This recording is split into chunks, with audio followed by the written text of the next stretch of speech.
What it is. One day closer to the end of times. You've tuned into an apocalyptic show. If you are a premium supporter, you are a doomer. We are doomers here. We believe in the end times. We believe it is nigh. What character is Donald Trump? What character am I? What role do you play? Benja77, thank you for taking my virginity, my super chat virginity. It was a what do they call it? You can have like a new virginity.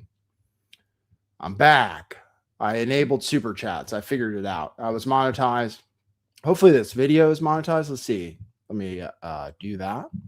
And it's better than before. Here, now I just have to turn it on. Save. Because they don't automatically demonetize my videos. Every time I monetize them, they stay monetized. It's amazing. So maybe it's a new era of LTV. Thank you, Benja77. Markets just opened. Gold appears to be down 2%, but I'm not looking yet. We'll look together at what's happening to the stock market. Major developments in the Iran war situation due to Donald Trump's edict by tweet or something, you would say. Tweet by edict. Gold, oil isn't up too much yet. So we'll see. Markets, international markets open at 3 p.m. my time. And it was right around 3 p.m. yesterday that Donald Trump gave a 48-hour ultimatum, meaning we are 24 hours from the expiration of that ultimatum. And we certainly will be talking about that today. That's the biggest development so far. The title is 24 Hours Until Humiliation. We'll talk about why we will be humiliated, even though, no, I won't tell you. We'll wait for the show to tell you exactly what I think is going to happen. So we'll see. We are waiting for the stock market to crash one of these days, the economy to collapse, etc. We are going to be here for it. So welcome to the show. We're going to talk about that. The Sunday news shows were today. I tuned in to Meet the Press. Scott Bessant is out delivering messages for the administration. So we'll play that. We'll play the latest news compilation about why it's good that gas prices are up, etc. I have Lindsey Graham, who appeared on Fox News Sunday, not Meet the Press, Fox News Sunday. I have him talking about what he thinks we should do. I could take a poll. I could ask you if you think we're going to send in ground troops or not. That's relevant. No, I'll ask if you think we're going to follow through on the threat. Will Trump follow through on the threat? That's what I'll ask in a poll. And then you guys can decide if we agree once I get to that conclusion. So what else is happening in the news? All right, let's check the stock market. Since it just opened, we will see how things are going.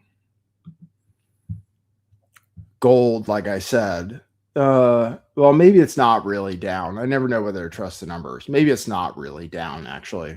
It's at 55.40. I think it could continue to go down if everything crashes. They say the Arabs are selling gold because they need the money right now, that they were buying a bunch of gold to prepare for times like this, but now they have to sell it because they need money. Indices, futures. Oh, yeah, they're down. The NASDAQ is already down 1.5%. Wow. That's this is futures. It doesn't say the time. No, it's not saying the right time. That's it's down 1.5% from 2 days ago. That is not updated. So what's going on with that? This is supposed to be futures.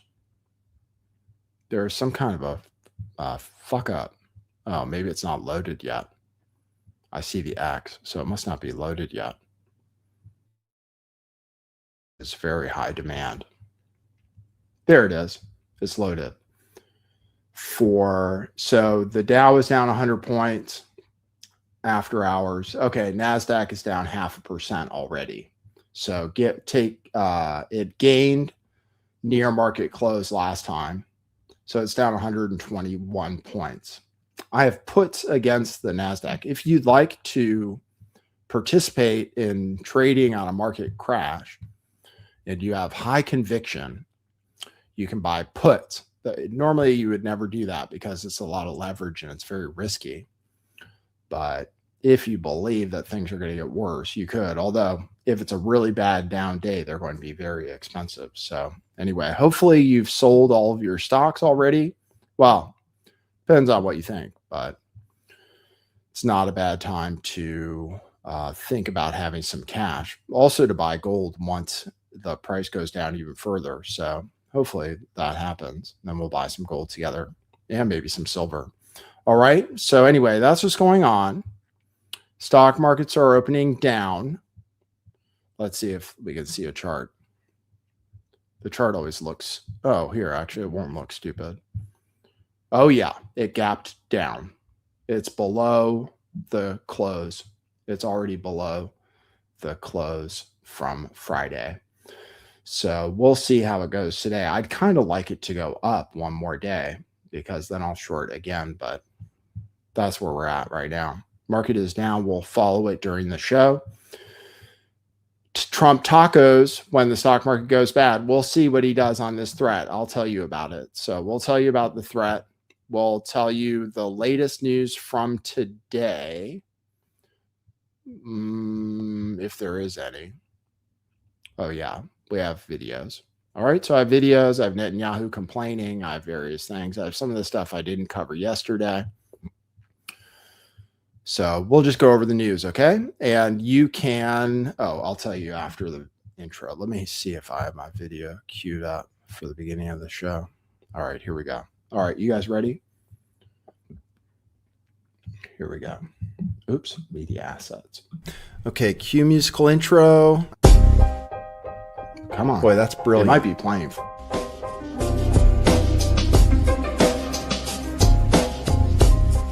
I do think some things in the world are real. Like you guys. You guys are real. Most of you.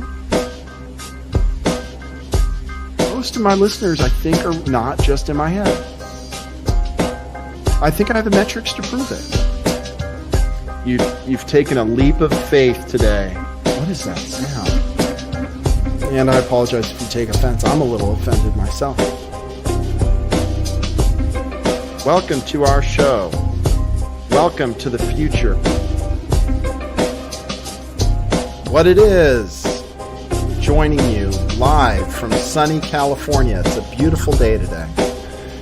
I'm your host, Nathan Stoltman. And I bring you the news, the real news. As far as the oil prices, people just need to stop panicking. It's worth it to prevent Iran from having a nuclear weapon. So if I have to pay a little bit more for gas, I'll do that. You got to pay the price. I mean, in order to have long-term stability. The disruptions in the global markets are real and may be painful.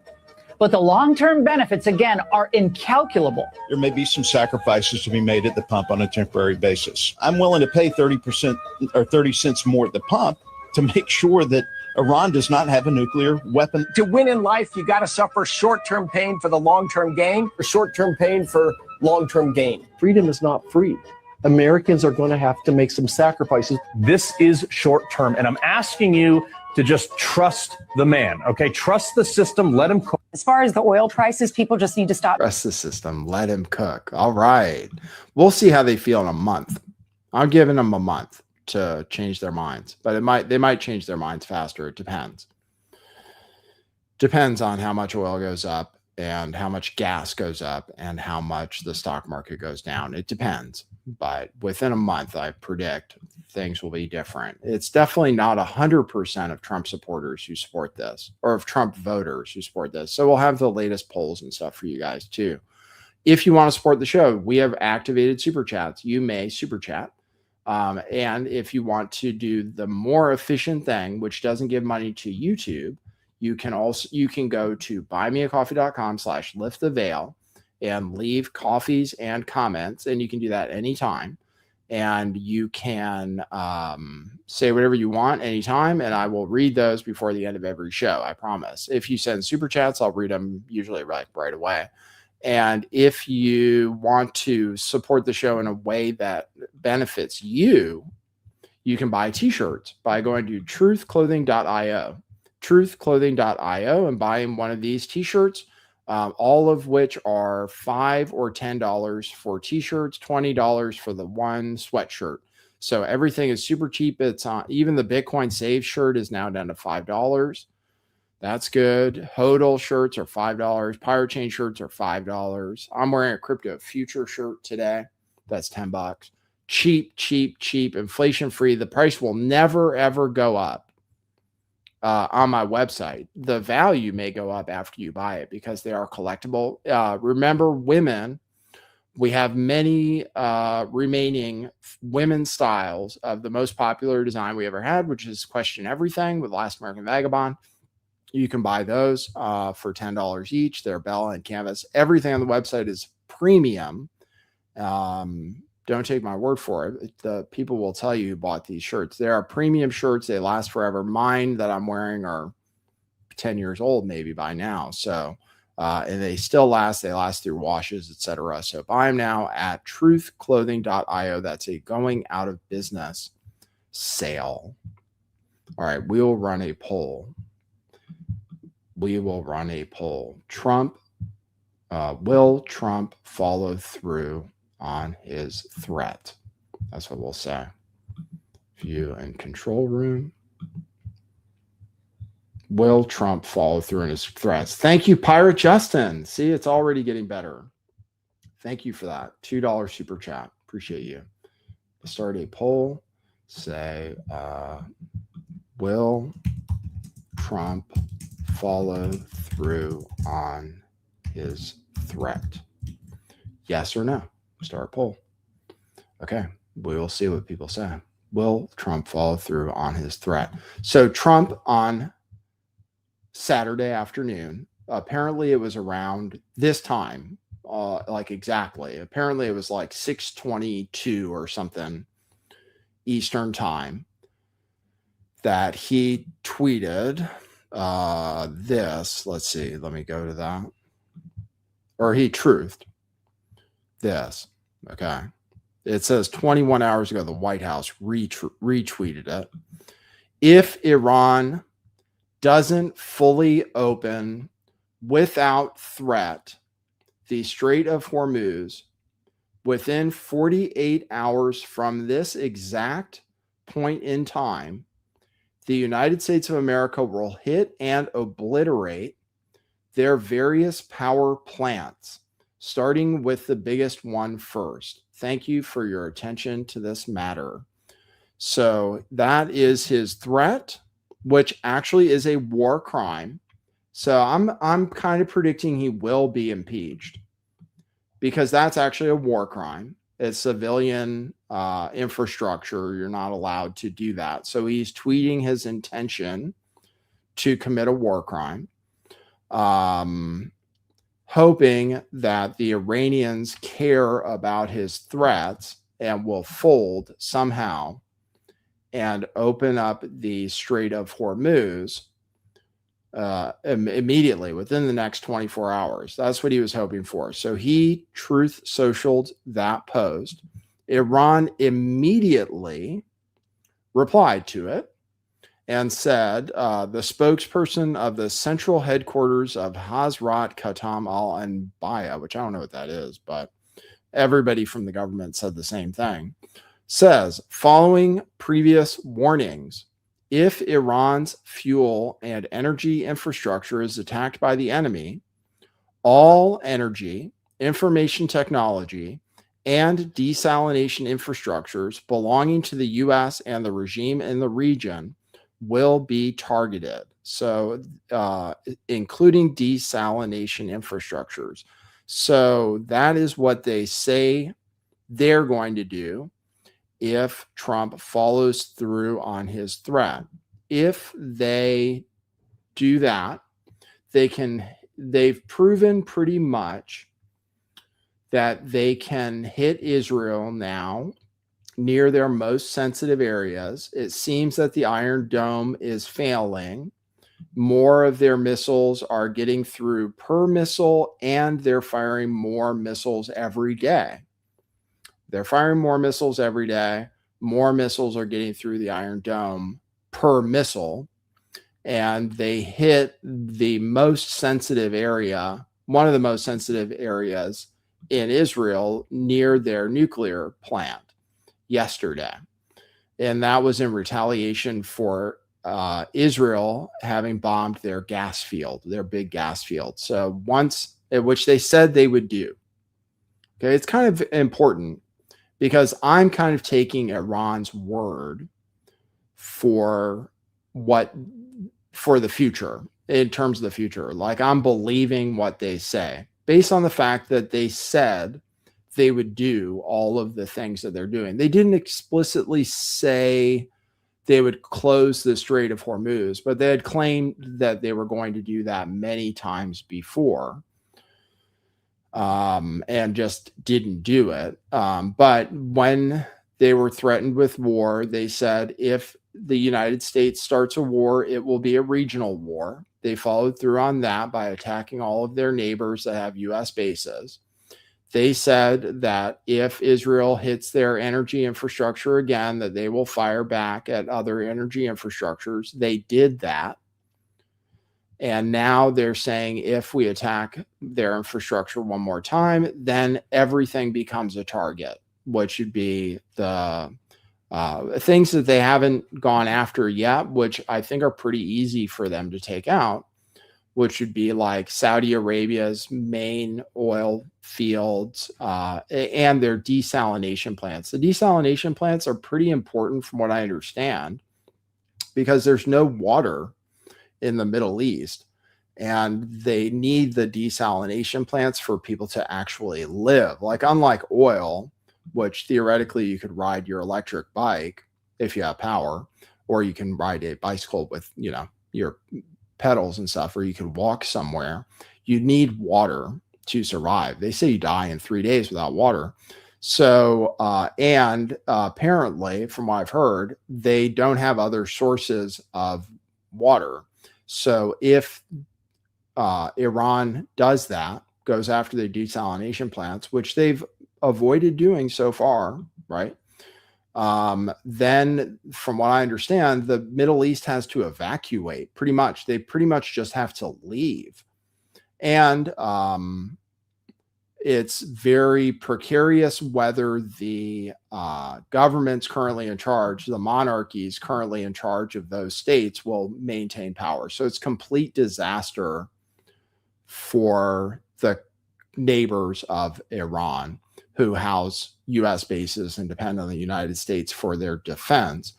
And it seems extremely clear that we can't do anything about it to stop the attack, to intercept the missiles, because Iran has been able to do whatever they say. In addition to going after the Arab countries, which is bad and bad for the global economy, right? They'll actually destroy the oil fields. So even if they open the Strait of Hormuz, the oil will be offline for years and years. That would be really bad for us, and for the whole world. We'd all die pretty much. I mean, not really, but maybe. In addition to the other problems that we have, fertilizer prices have gone up. I mean, this is already happening due to the Strait of Hormuz being closed, but I guess petroleum is involved in fertilizer, so we might all starve. Some people are claiming that we're all going to starve to death because farmers aren't going to be able to grow food because they won't have fertilizer. So that's at least one claim going on right now. And also, actually, helium is not being delivered to hospitals at this time. A major helium supplier, which is used in the cooling of technological machines like MRI machines, is a very important element that's also shipped out of the Middle East, which is primarily, I guess, shipped through the Strait of Hormuz. That's been cut off, and we can't make microchips. We can't do anything if we can't get our hands on helium. So there are many, many bad things happening. My title says 24 hours until humiliation. So this is where we're at. It's like Trump made the threat. Iran says, go ahead. They're not going to open the strait. So the time is going to expire. It appears 100% chance, it appears that the time is going to expire without Iran opening up the strait and so-called surrendering. So then Trump has to follow up with his threat or face humiliation. Either way, basically either way, 100%. So I predict, or what I think, and let's check our poll, live streaming. The poll says, see, the poll is actually very close.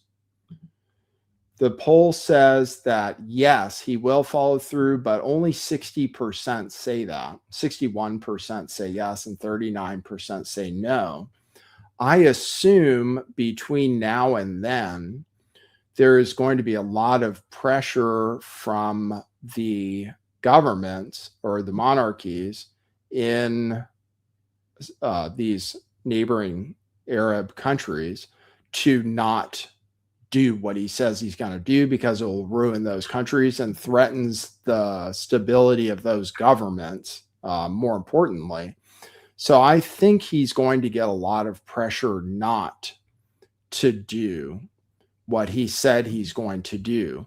But one way, or so if he doesn't follow through, then that shows weakness, and it shows that his threats are completely meaningless, and it shows that we fear Iran, that Iran has the upper hand, which is a humiliating thing. So it is a really, really bad idea for him to say that, because he put himself into a box where either he has to follow through and then it's just a complete disaster, because Iran, 95% will go ahead and follow through on their threats pretty much immediately, probably with one of the biggest barrages of missiles and drones that they've ever done, and do exactly what they said they're going to do. And by the way, that's the Arab states. They'll also do it to Israel too.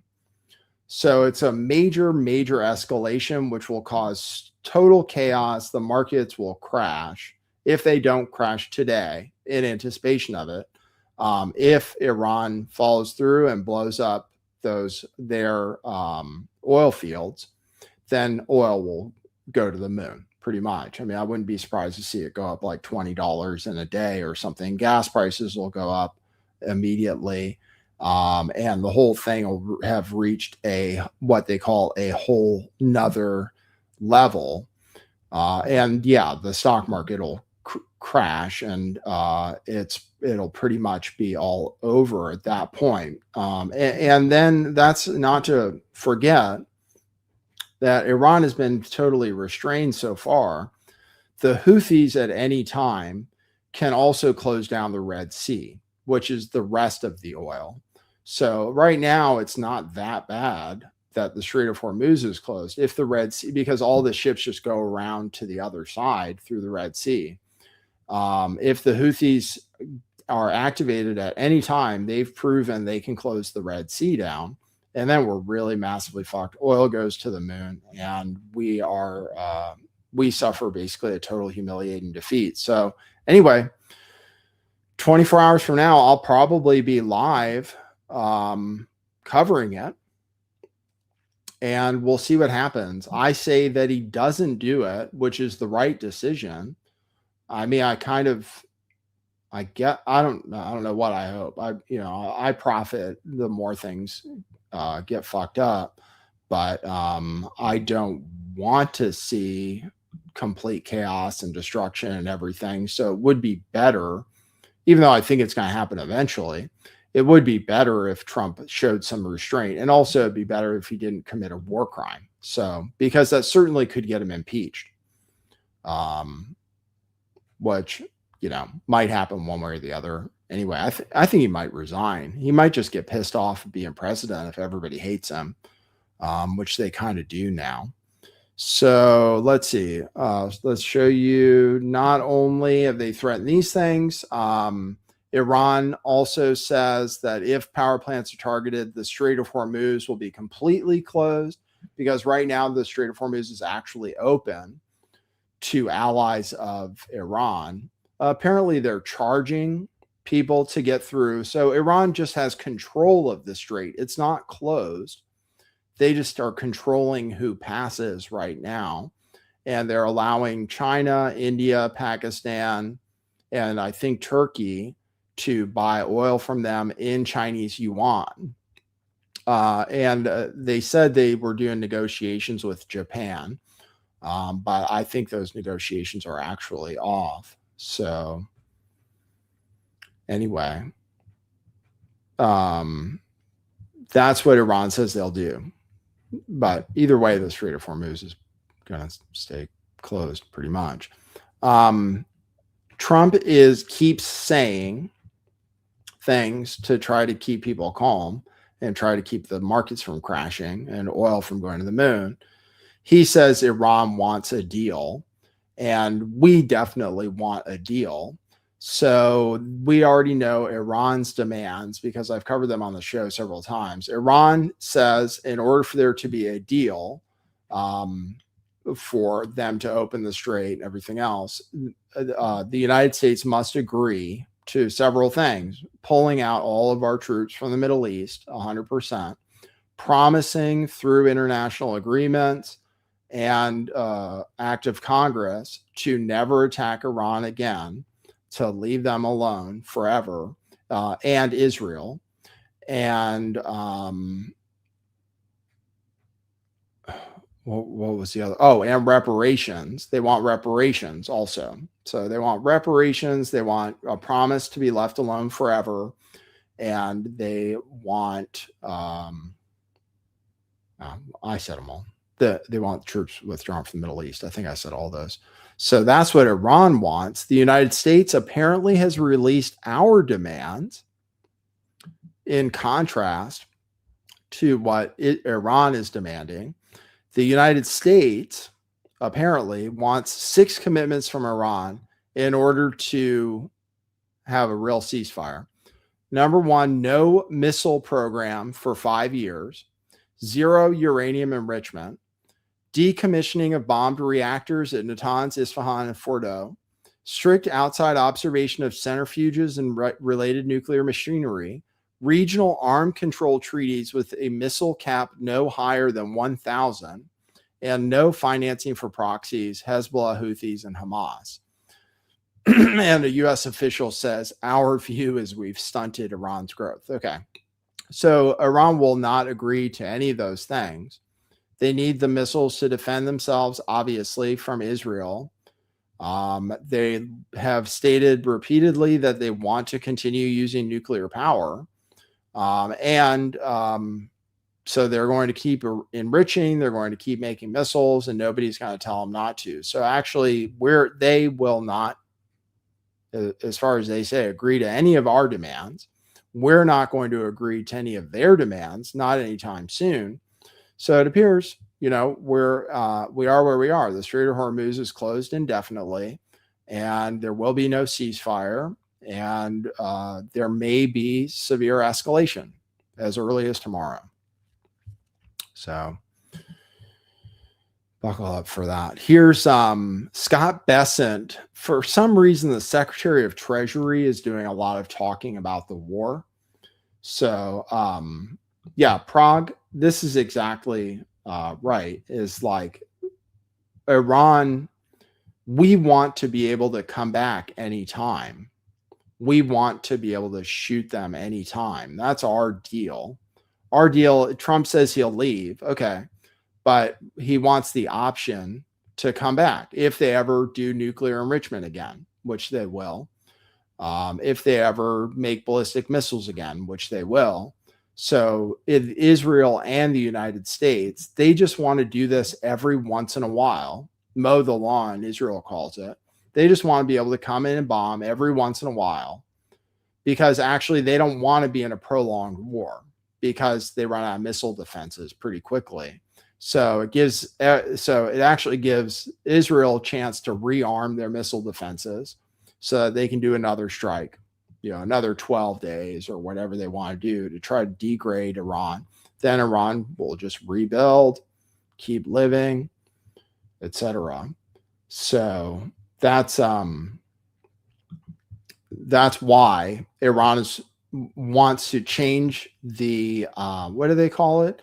They want to change the situation on the ground. Basically, they are willing to fight until things change, because the status quo is not good enough. The status quo of being bombed anytime Israel wants to bomb them is not good enough for Iran. So they are going to keep the strait closed until Israel says that they're never going to do it again. And if you think Israel is going to say that anytime soon, then you're smoking angel dust. So the Strait of Hormuz is closed. So we can't degrade their missiles. No idea what's going to happen. We can't protect their Israel. We can't protect the Arab neighbors. So let's see. Let's see what happens. Here's Scott Bessant talking about it. He was rich today. Here he is talking about the escalation. Every day we are taking out their missiles, their missile systems, and the factories that build those missiles.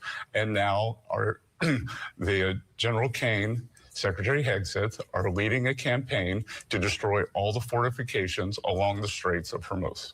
Just to put a fine point on this, though, is the president in the process of winding down this war or escalating the conflict? Again, they're not mutually exclusive. Sometimes you have to escalate to de-escalate, Chris. Yeah. Okay. Like NBC News is reporting that President Trump sometimes you have to escalate to de-escalate, Kristen, he says. Good. That's like Vietnam, Iraq, etc. Do you guys remember the surge in Iraq? We would do a surge every once in a while to end that war.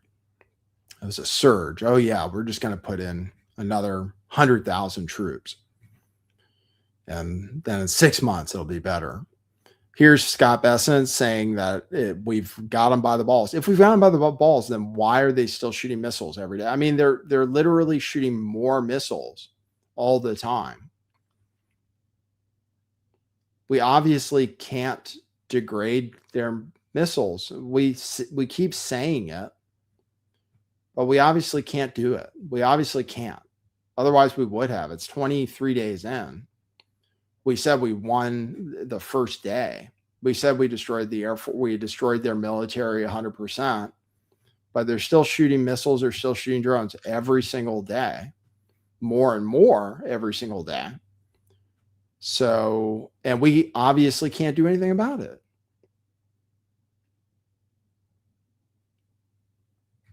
I don't know. It's crazy. This is a crazy situation. Never experienced anything like it. This will go down as the worst defeat ever, worse than Vietnam, because Iran is actually going to win the way things are going,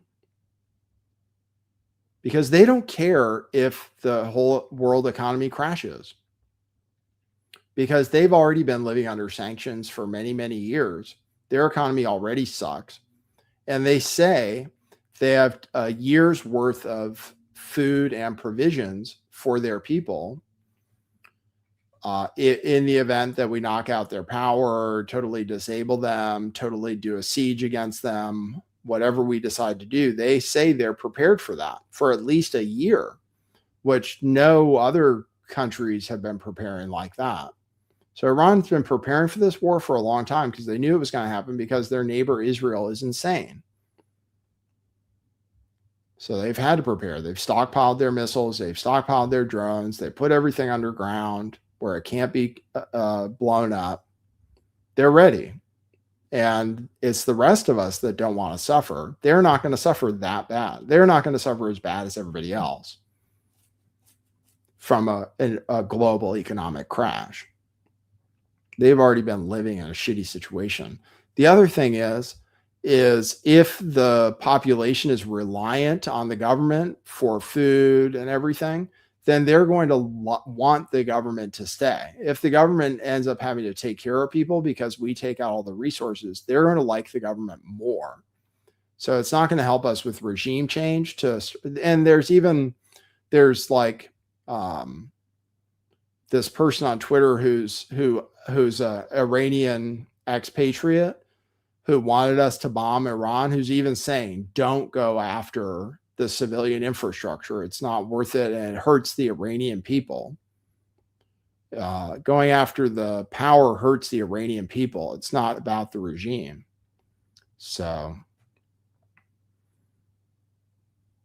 here he is saying that it's all over, et cetera. Okay. NBC News is reporting that President Trump is considering sending troops into Iran.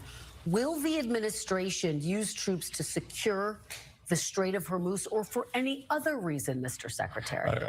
Again, as President Trump said during the press break yesterday when he was going out to Marine One, he's not going to give away what we're going to do. He's, as President Trump always does, he's leaving all options on the table.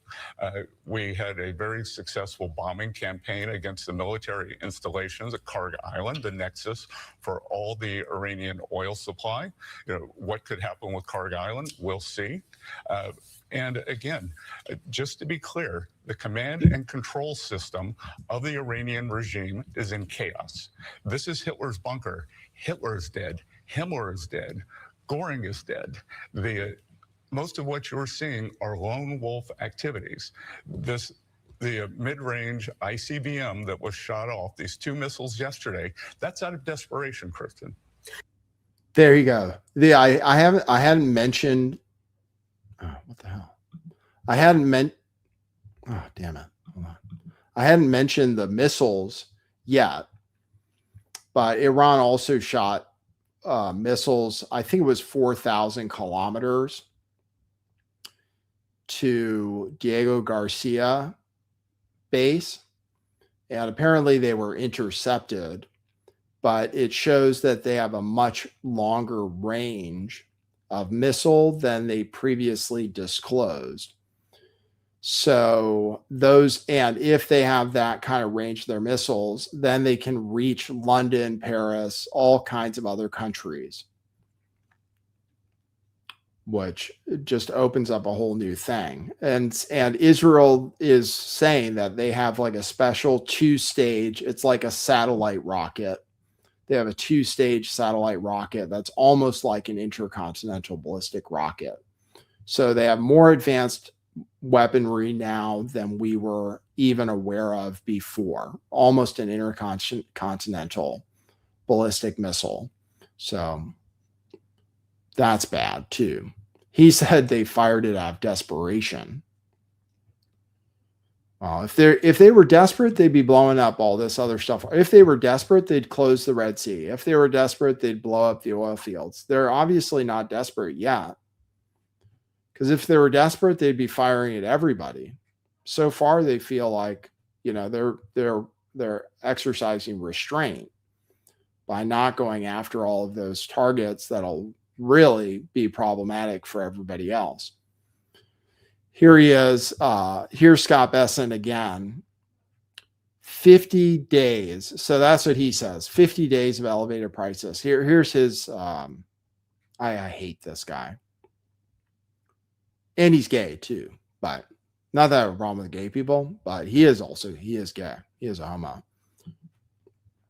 Let's turn to how all of this is impacting consumers. United Airlines CEO Scott Kirby is now planning, he says, to cut flights and is planning for oil to go as high as $175 a barrel, with prices potentially staying above $100 a barrel through 2027. This is according to him. All of this could potentially mean higher prices for consumers. What do you say to Americans who feel they were promised lower costs and now they're getting the opposite? Kristen, I think the American people understand that in any 50, I'm not going to put a time on it, but let's just pick 50 days of temporary elevated prices. Prices will come off on the other side for 50 years of not having an Iranian regime with a nuclear weapon. The American people, they are beginning to understand, thanks to President Trump, that there is no prosperity without security.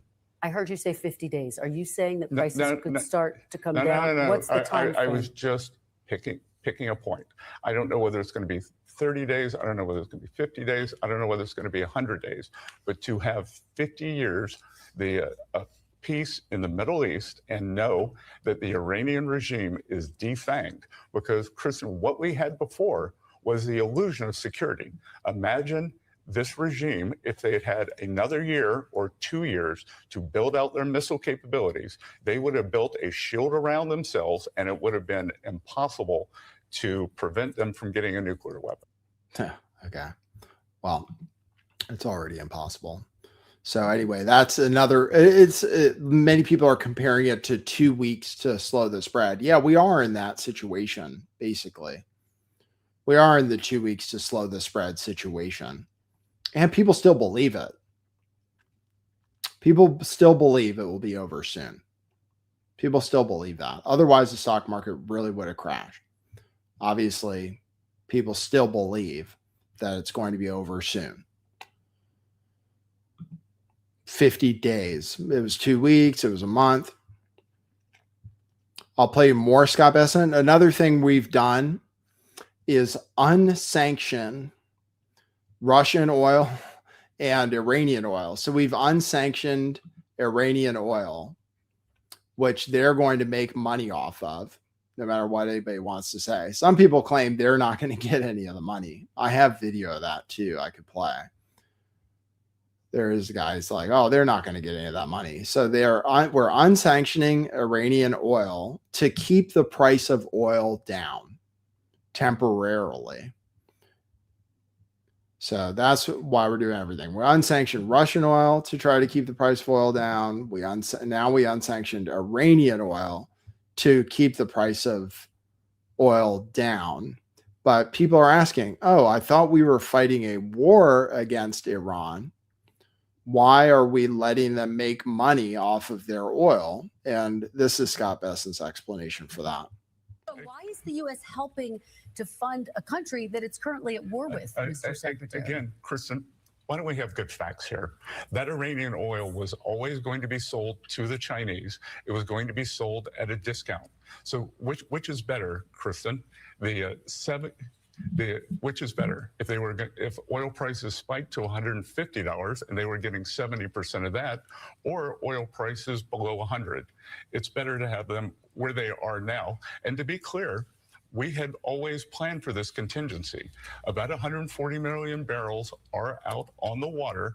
In essence, we are jiu-jitsuing the Iranians. We are using their own oil against them.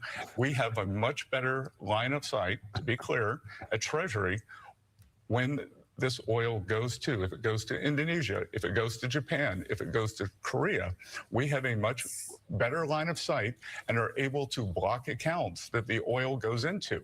When it goes into China, it completely gets recycled. So to be clear, that 14 billion number is grossly overstated.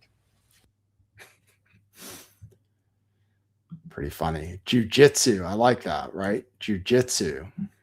We're letting them have money to prevent them from having more money, I guess. It gives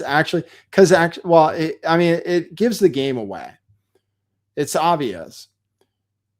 Iran sees that high oil prices are what they can hurt us with. That's it.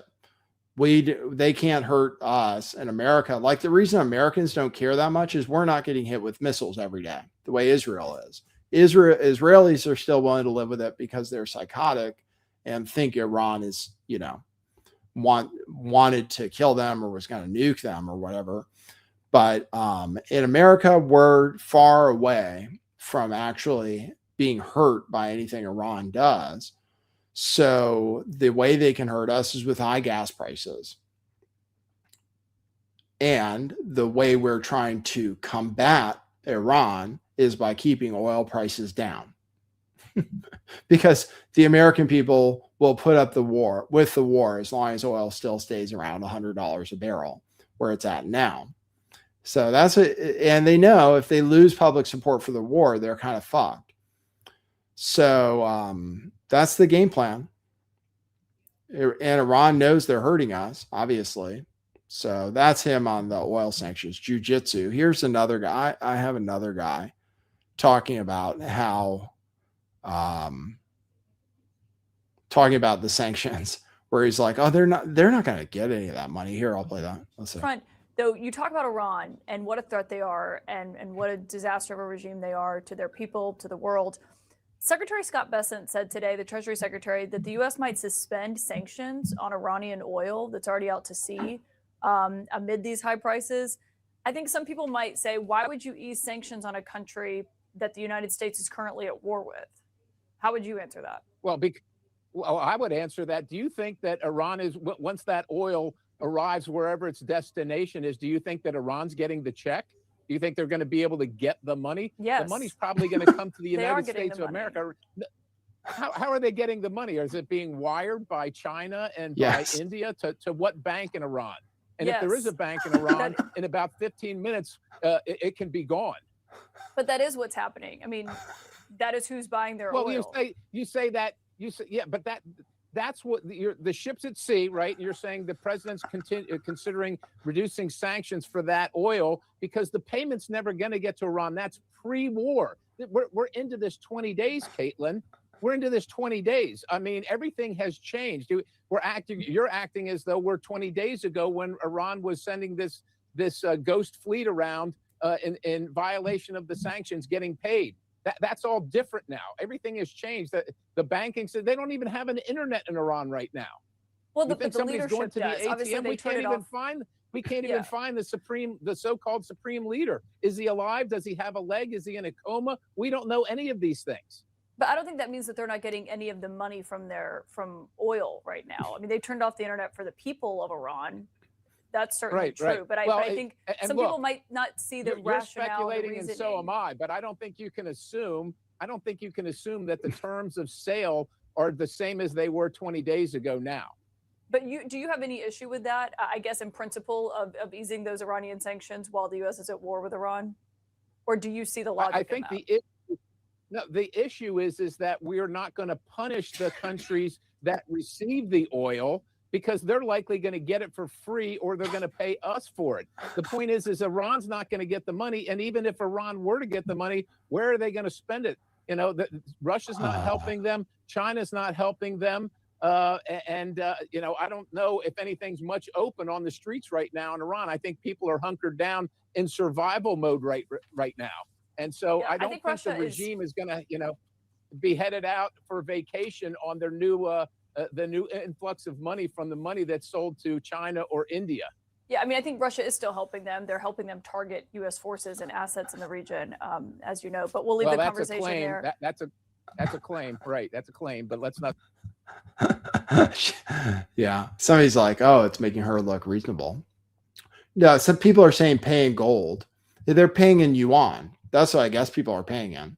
They're trying to destroy the petrodollar system too, which is based on people buying oil in dollars and then the Arabs recycling the dollars by buying assets in the United States of America. So, which if they buy oil in yuan, then theoretically, then Iran could invest the yuan in Chinese investments, a country that doesn't start wars and actually has a manufacturing base and stuff, and probably prepared for this. And it's probably going to take Taiwan too. I mean, before it's all over, I'm pretty confident they're going to take Taiwan.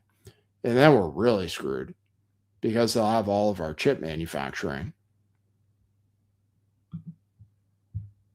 I don't see why China wouldn't take Taiwan at this point. Makes sense. So let's see. Lindsey Graham, boots on the ground. Lindsey Graham, there's a fantasy that we're going to take Carge Island. Trump says we're not going to do boots. He says different things every day. He sometimes says we're not going to put boots on the ground, yet we're shipping more Marines there. taking Karj Island is a total fantasy. The ships, as soon as they get in range of missiles, will get hit with missiles. And if they're on the island, which is right next to Iran, then Iran can just start firing missiles at our troops. It would be pretty disastrous. I assume his military advisors are advising him against this stuff, but I don't know for sure. But Lindsey Graham says, the idea for taking Karj Island is that's where then we are going to control Iranian oil, we think. We'll take Karj Island where 90% of Iranian oil goes through, and then we'll sell it and we'll control it. We'll make the money. And it'll starve out the Iranian regime, which will no longer have a source of income. So that's the idea. Running out of money. So here's what I tell President Trump. Keep it up for a few more weeks. Take Karj Island, where all of the resources they have to produce oil. Control that island. Let this regime die on a vine. Is this going to, though, take Karj Island? Is it going to involve U.S. troops on the ground? Let me just read you something from The Atlantic. Does an assessment on that. They say U.S. troops may well take Karj Island. We believe their ability to do so, but only to endure ballistic missile strikes, drone attacks, petrochemical smoke, all without a reliable means of obtaining logistical support.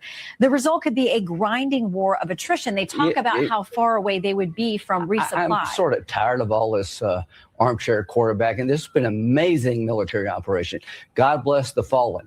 But it's a difference when we talk about troops on the ground. I trust the Marines, not that guy. I trust DOD. We got 2 Marine expeditionary units sailing to this island.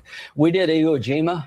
We can do this. The Marines, my money is always on the Marines. I don't know if you take the island or you blockade the island, but I know this. The day we control that island, this regime, this terrorist regime, has been weakened. It will die on a vine. And here's what I want to do. I want to get with Chris. I want to sprint to peace. As the war winds down, I want peace to ramp up. The reason we don't have Saudi Arabia and Israel making peace is October the 7th, 2023. Iran, through Hamas, attacked Israel, stopping normalization. I want to take up and complete what Biden started. As soon as we get Iran defanged so they can never do another October 7th, I want to start up peace talks between Saudi and Israel this year. I want a peace deal between Saudi and Israel, normalizing, ending the Arab-Israeli conflict. It's been going on for 2,000 years this year, and you can't do it with a lethal Iran. So we're weeks away from this Iranian regime not having the capability to stop peace. Okay, very quickly, though. Because weeks away. That's good. Weeks away, weeks away, weeks away, weeks away. Somebody in the chat says Karj Island is just a loading spot. It's true. USA wouldn't physically own the oil if we take it over. Iran would just shut the oil off the mainland. Yeah, exactly. So the oil is pipelined into Karj Island. It's the only place it can be loaded because it has water deep enough for the ships to come up, because they can't load on the shore because it's too shallow. Iran would have trouble selling oil if we took it. Karj Island. But yeah, it's a good point that we wouldn't really control the oil and be able to sell it ourselves and keep all the money, because they would just not pump oil there. Simple as. And that wouldn't stop them from being able to drill for oil. And then they would just have to find a different way to distribute it, which would admittedly be extremely difficult, because right now their solution is Karj Island. So, and I believe it's pronounced Karj.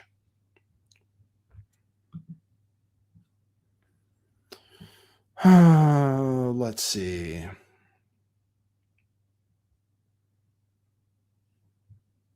Got that. Lindsey Graham. But we have the best chance in 2,000 years, when Iran is neutralized, for Saudi and Israel to recognize each other in the Arab-Israeli conflict. That is my goal. That is President Trump's goal. 2026 could be the biggest year since 1945 if we neutralize Iran. Don't let them do it again. Neutralize. Okay. Oh, good luck. Okay. Let's see. Polls. Is that what we'll do next? We'll give you Netanyahu. Netanyahu complaining about war crimes. This is super rich. The city of, I can't remember what it's called. The city near the nuclear site, the nuclear power plant, got bombed. and some civilians got hurt. So here's Netanyahu complaining to the media that Iran is committing war crimes. If anyone needed an explanation of why Iran is the enemy of civilization and the enemy and the danger to the entire world, you got it in the last 48 hours. In the last 48 hours, they fired a terror weapon on civilians, on children. There's a children's nursery here. There's an old person's home here. Civilians, families, they fire terror weapons on civilians. And often they use cluster bombs, which are forbidden by international law. The second thing that they did is that they fired on Jerusalem right next to the holy places. They sent ballistic missiles that could have destroyed the Church of the Holy Sepulchre, the Al-Aqsa Mosque, and the Western Wall. The three holiest sites to the three monotheistic religions, they don't care. They're firing on everyone. The third thing they did is they fired an intercontinental ballistic missiles 4,000 kilometers right into Diego Garcia, the American-British base. They can reach now with these ballistic missiles everywhere in Europe, almost everywhere in Europe. I've been warning that for years. The fourth thing that they did is that they shut down the important maritime Strait of Hormuz, trying to blackmail the world with oil terror blackmail. Four things that they're doing in 48 hours. And I asked the leaders of the world, the leaders of the free world, the leaders of the moderate states, what more are you waiting for? President Trump has correctly said that Israel, the United States and Israel in this great partnership, we're fighting the battle not only for ourselves, but for all of you. And he asked a simple question, where are you? And it's time to heed President Trump's call, his leadership, and his vision, not merely for our sake, but for your sake. So he's calling on other people to come in. I don't know what anybody else would do if they actually came in. We have the biggest military in the world, supposedly. Supposedly, we don't need anybody's help, supposedly. He's complaining about war crimes. It's just kind of ridiculous. The guy who commits the most war crimes, he's like, oh my God, they killed civilians. Well, they were human shields. Isn't that what you say? I mean, this is Israel that bombs hospitals on purpose, that double taps hospitals on purpose because they say there was one terrorist there. They bomb schools because they say there are terror tunnels underneath. And then he's saying, oh my God.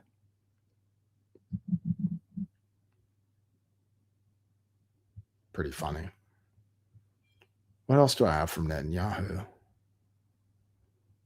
Oh, Netanyahu saying that there will be boots on the ground. This is from a few days ago.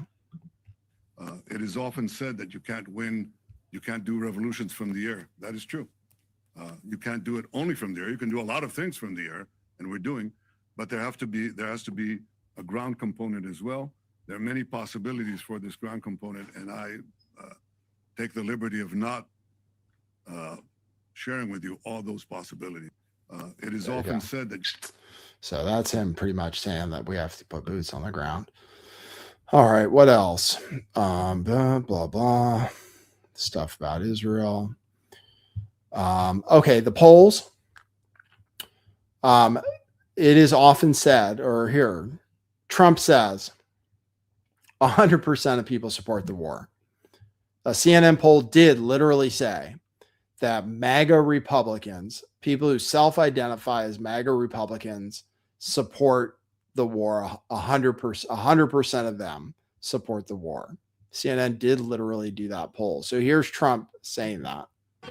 Polls have shown that MAGA is essentially unified behind you, as are Republicans when it comes to Iran. There's been reports that the United States might be sending 2,500 Marines to the Middle East. Are you concerned that a move like that could potentially change the unity? Well, I don't know. I seem to have great support because CNN came out with a poll today that I'm at 100%. And they said they've never seen a poll like that. The CNN poll said I'm at 100%, and they've never seen that before, which is an honor. I was impressed that CNN would do that. But as far as troops are concerned, I can't tell you what we're doing. Mr. President. So he's at 100%. He's at 100% with people who still call themselves MAGA Republicans. It's not even true. I've seen polls since then. It's like I saw another poll today that said it's 92%. So that's something. But actually, from people who voted for Trump, which is what actually matters, for people that voted for Trump in the last election, how many people support the war? And 25% or 23% of people who voted for him oppose the war, which is a lot. Considering he, that's a lot that oppose. Republican support is something like 80% but independents are at like 11% or something on the war. And they're the ones that decide elections. So if he thinks I'm sure he gets gassed up all the time by his advisors that are like, look at this poll, 100% of your supporters. And then if you go to ground troops, only 41% of Trump voters support ground troops. So I can do another poll and ask if you think ground troops are going in. That one, I don't know where I stand yet. Whether we're going to send in ground troops or not. I feel like the generals won't want to do it. It'll be too risky. That's why we're not. I feel like it'll just be way, way too risky. So, and he's probably afraid of that. So unless it was going to be a cakewalk, I don't know if he'd want to do it. Iwo Jima, the community notes pointed out, Lindsey Graham said we took Iwo Jima. Well, we took Iwo Jima, but like 7,000 troops died taking Iwo Jima. I don't think Trump's support can withstand that. So we'll see. Here is a real person talking about Trump at the gas station. Trump. Let's take a listen to one more woman who we spoke with. If you could say something to President Trump and he was going to hear you right now, what would it be? You are a worthless pile of And you voted for him how many times? 3 times. That was my bad. Apparently, I'm an idiot. Trump. So the poll ended. I just ended the poll. Will Trump follow through on his threat? It's basically 50-50, but that was after I weighed in. Before I weighed in, I think it was 60% said yes. So if I may have influenced the vote a little bit by saying I don't think that he will follow through because it's going to be so disastrous. I just feel like people are going to tell him it's a really, really bad idea. And it was just kind of like drunk. He doesn't drink, but it was kind of like drunk tweeting that he shouldn't have done. Will Trump send in ground troops? We'll ask that. Start poll. I would ask you, we can look at the odds on that actually, because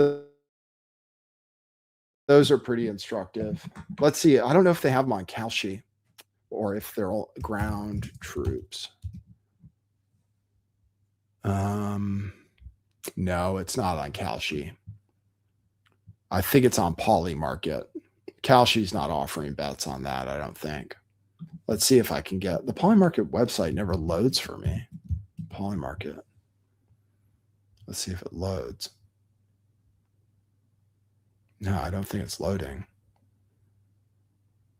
I've heard the odds are like 50% of people say by the end of April, maybe, that we'll send. So a lot of people think we are going to send in ground troops. It's if we want to win, we must send in ground troops.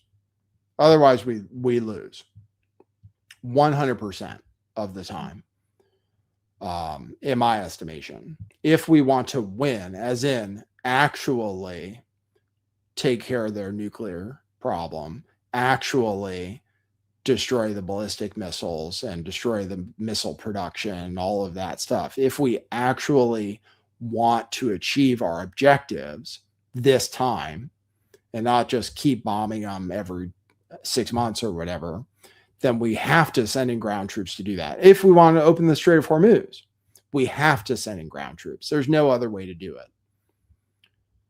It seems like. It seems like without sending in ground troops, there's no way for us to open the Strait of Hormuz. So it is, so we very well might. It will be totally disastrous. I mean, we'd have to do a draft, really. If we want to win this war for real and actually achieve our objectives, we would have to do a draft, get millions of soldiers signed up, and send them in there and occupy the country, overthrow the government, run things, etc. if we want to win. Otherwise, it's just a humiliating defeat no matter what. But even then, we'd probably lose because they want us to go in. I mean, Iran says they want us to go in because they want to just kill us all. Because they have a very big population and a very big army. So we would need millions of soldiers to have a dominant force.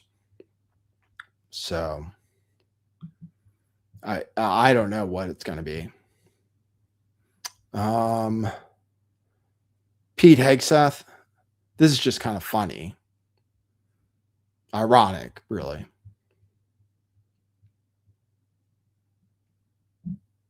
Considering. To that point on capabilities, Iran's an energy-rich country, could be, should be. Instead, like so many other places driven by a radical ideology, they've spent that money instead of investing in their people. And that's why you had millions of Iranians protesting, because they felt like their quality of life didn't match what it could be or should be. And what was the Iranian state? There's a reason we call Iran the #1 state sponsor of terrorism, because they took the money they make and they invest it in tunnels, and they invested in missiles, and they invested in launchers and UAVs, and we are destroying and degrading that in historic proportions. But it doesn't mean they won't still have some and try to hold people at issue, which is why we're fighting every single day to continue to compel. And you mentioned embassies and consulates. So anyway, there you go. He's saying they spent they're an oil-rich country that spent too much money on missiles and not enough money on their people. It's just kind of ironic. That's all, because obviously we're an oil-rich country. We are kind of a company that spends $1 trillion a year on missiles. And that's so we can attack other people, not to defend ourselves. And the Iranian people are probably pretty happy now that the Iranian government spent so much time, so much money preparing for this war, because now they're able to carry it out because they have all the tunnels, they have all the weapons, they have all the contingencies. And if they hadn't spent all that money, then they would be taken over by Israel and the United States.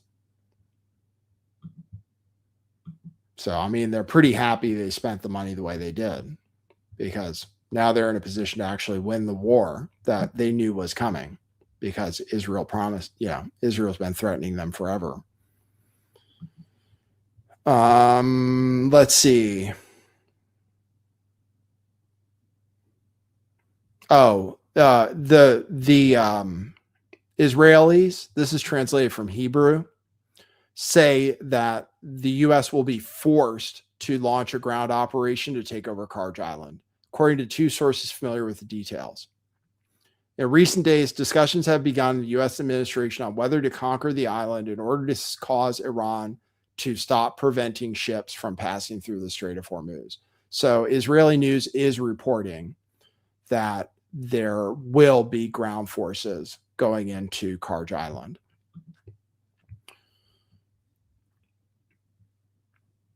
Missiles are hitting Israel. I could show you video. Doesn't matter. Trump is tweeting ridiculous things. He says, now with the death of Iran, the greatest enemy America has left is the radical left, highly incompetent Democrat Party. Thank you for your attention to this matter. So people say that he's instigating civil war now, because he's saying that actually the Democrat Party is the enemy of America now that Iran has been totally conquered, now that it's dead. He also said that he's glad Robert Mueller is dead. Robert Mueller just died. Good. I'm glad he's dead. Just kind of sad. There are huge lines at airports. There are huge lines at airports because the TSA isn't getting paid because of the shutdown over ICE, which isn't resolved because the Democrats haven't gotten everything they wanted. I think politically they're still doing fine because people think ICE needed to change. Trump is threatening to send in ICE to airports. Trump is saying, starting tomorrow, actually, that ICE is going into airports. The Democrats are actually trying to fund the TSA. They're trying to pass standalone bills to fund the TSA without having, and to fund the Coast Guard and stuff. So the Democrats are trying to pass bills to fund TSA, and the Republicans aren't doing it because they want the whole department opened up, and they think that they're actually winning against the Democrats' argument. But the Democrats actually apparently are trying to pass bills just to fund TSA. Anyway, Elon Musk says he'll pay their salaries, which is kind of cool, actually. Elon Musk put out a tweet yesterday, said, "I would like to offer to pay the salaries of TSA personnel during this funding impasse that is negatively affecting the lives of so many Americans at airports across the country." So and why not? He should, because he would get paid back, when the government reopens. I think the Republicans don't want, the Republicans also don't want TSA to be funded. They actually don't want it because they think they're winning against the Democrats, and they don't want to agree to the terms that the Democrats want them to agree to on ICE, which most Americans think they should. Democrats think, at least, which is like that they don't wear face masks, that they have ID. The Republicans have agreed on a bunch of stuff, like warrants they've agreed on now, which is good. But there are still a few sticking points, and the Democrats think they have the upper hand in this whole thing, which I kind of think they do. But I predict that Trump won't take Elon Musk up on his offer because they want the TSA not to be funded. It's just like anything. They want Americans to suffer because they think it'll give them a political victory. Same as Democrats. Oh, well, Democrats are trying to pass funding for the TSA. So it's Republicans now who are blocking it because they want to make the Democrats look bad. But see if it works. Trump, this is an old clip on, so apparently we're going to take Cuba. This is just an old clip. I don't need to play it. You guys have already heard it. He says, "I think I can do anything I want with it." Just kind of arrogant. Trump, it's been reported that Trump doesn't want Republicans to say mass deportations anymore because he thinks it plays badly. So mass deportations are done. The government bought a website, aliens.gov. We do have to look forward to disclosure this year. Widely reported that Trump is going to make a speech on the anniversary of Roswell, confirming that aliens are real.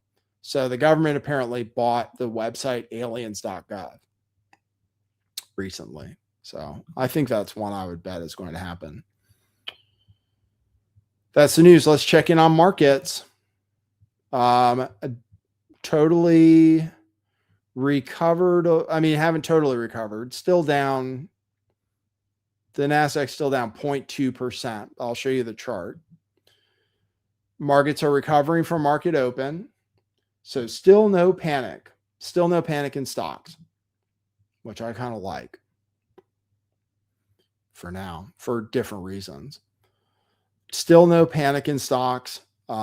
People, no matter how much people say the economy is going to crash, people still think this thing is going to be over soon. Otherwise, the market would be way, way lower. So I'm pretty sure it's going to go to shit personally. I'm invested in that, but let's check commodities. Let's check oil prices. Oil prices are not doing anything. So no panic right now. Still no panic. Still no panic. We're slow walking into catastrophe. People still think it's going to be over soon. It's amazing. It just reminds me of COVID. That's all. COVID, I knew that everything was going to shut down. I knew the markets were going to crash. But every day, it was like total complacency. Nobody was worried about it. And then one day, everything crashed. So I think that's what's going to happen this time too. Could be tomorrow around this time. Could be tomorrow around this time if we decide to go after. If Trump follows through on his threat, then tomorrow's the day. So we'll see. Thanks for the super chats today. Let's check my coffees. I didn't see any come in. Let's check coffees. No coffees today.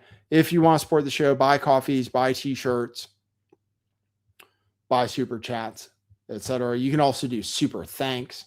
So everything's monetized now. Thanks everybody for tuning in. I'll try to get enough news to be back tomorrow around the same time. A little earlier than I used to go, like 3 o'clock instead of 4 o'clock, maybe.